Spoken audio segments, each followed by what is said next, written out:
Mwaramutse.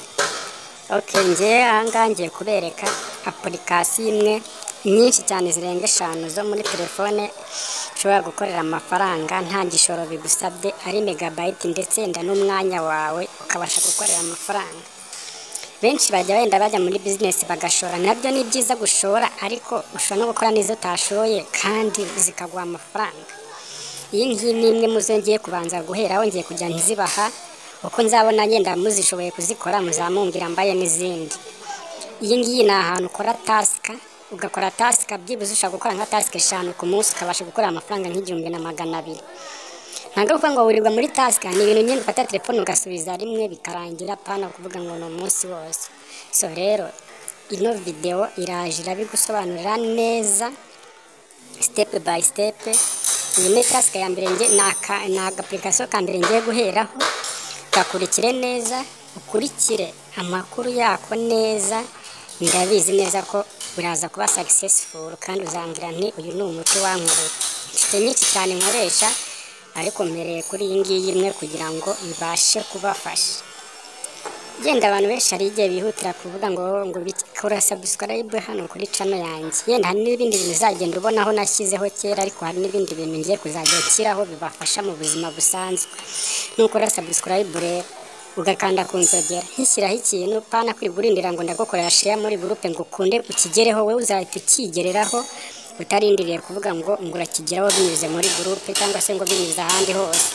Mpamvu mba nkubwira ngo ukora subscribe kugira ngo ibintu bize guhita biba munange, pana kuvuga ngo share, ubundi kurindira share ngo munagusharinga video ye ntabwo biba ari byiza, ariko iyo wikoreye subscribe bihita bigenda neza kandi ukabasha kuba successful. Okay, rero nizere ko tugiye gutangirana neza, kurikira video neza, uyirebe neza, ibintu bihita bigenda neza cyane. Sawa, twatangiye. Mbere yuko ntangira ngiye kujya namamazamo, mwihangane nimba umuntu ambwiye ngo reka mwamamarize murebe advertisement yiwe, basi nanjye nkore nayo mafaranga yuko abantu bamamaje. Bihangane ugiyikirikaho, wenda ukomeze reba ko wayikiritseho, reka tugende nacyo. Murabona ahangaha ko turi 2:59.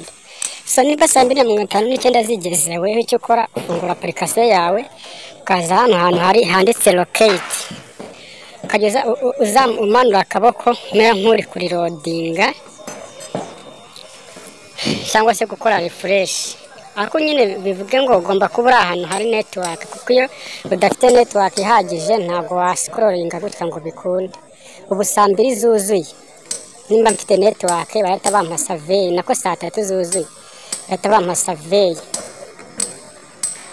3 zuzuye baraza guhita bampa survey ahangaha. So ziruzuye, press of worship, hande hano save for letter, save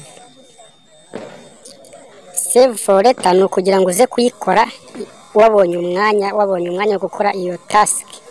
Bivuga ngo ugomba kuba ufite network, mu gihe udafite network ihagije rwose ntabwo uri bwa saving survey. Okay, gutyo ngo ibaye saved. Kugira ngo umenye task yawe wakoze yabaye saved bigenza gute, uraza hano kuri my task. Umara kuza kuri wa task ukazugahita ubona amatask wagiye saving. Ubona nk'ubu na savinze currency exchange. Currency exchange ni ahantu bashaka gukora ivunja, bavunja amafaranga mbega bakajyana nk'amanyarwanda akaguha amayero cyangwa amadolari. Pharmacy nyine urabizi ko ari ahantu bacuruza imiti. Pharmacy. Place of worship ni ahantu basengera.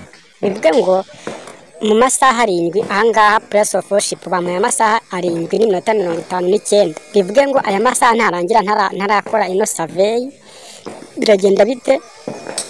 Amafaranga 300 ndayahomba. So ese bakora survey gute?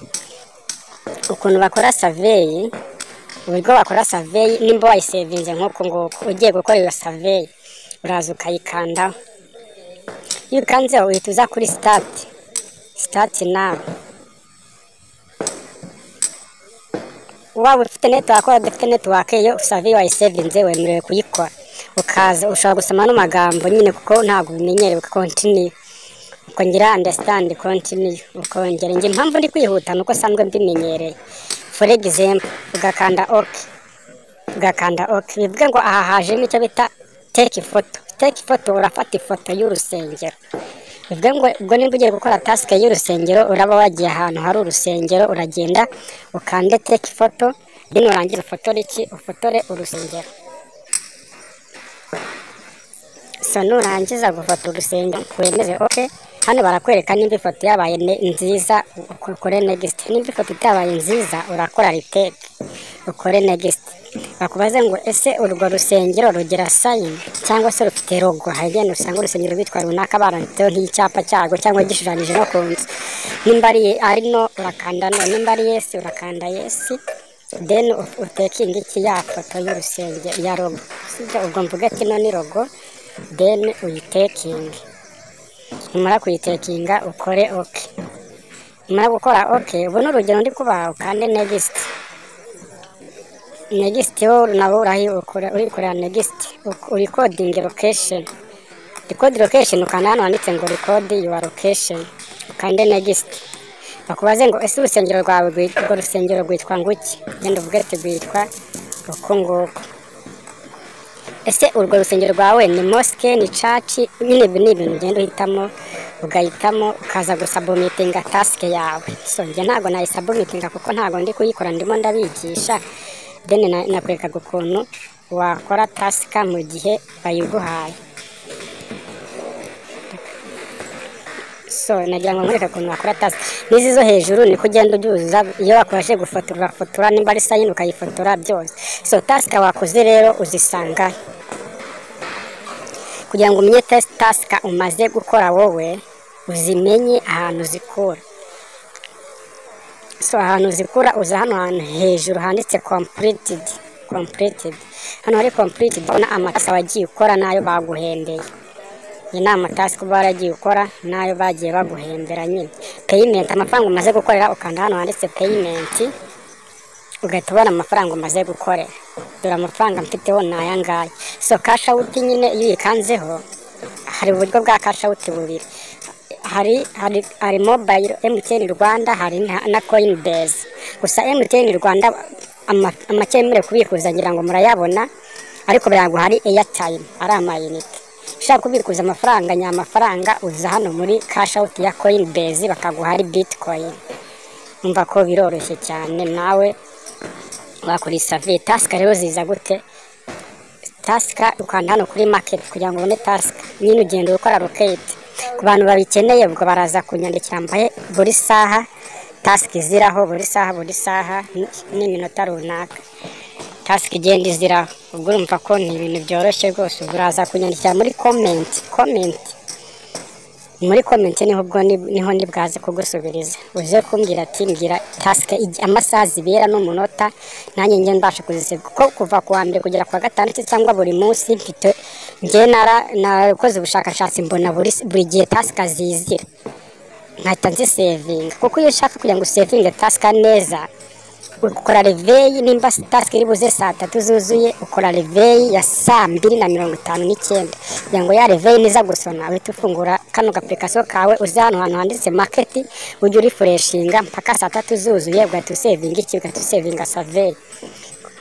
Iyi save gusa hari n'izindi ziza hano handitse survey hano hejuru z'ubuntu zagwa amafaranga 30, nazo wajya uzigerageza ukazikora. So yo umaze kuyisevinga nyine za hano muri to do ukabasha kuyikora igihe ushakiye. So muri comment nkwibutsa ko unakande subscribe kugira ngo ujye ubasha kugira gute kubona n'ibindi byinshi cyane nyuza kuri channel yanjye. Kore share, commentaire nyine witubwira ati survey zizagiye kinge ndaza guta nkubwira igihe survey zize.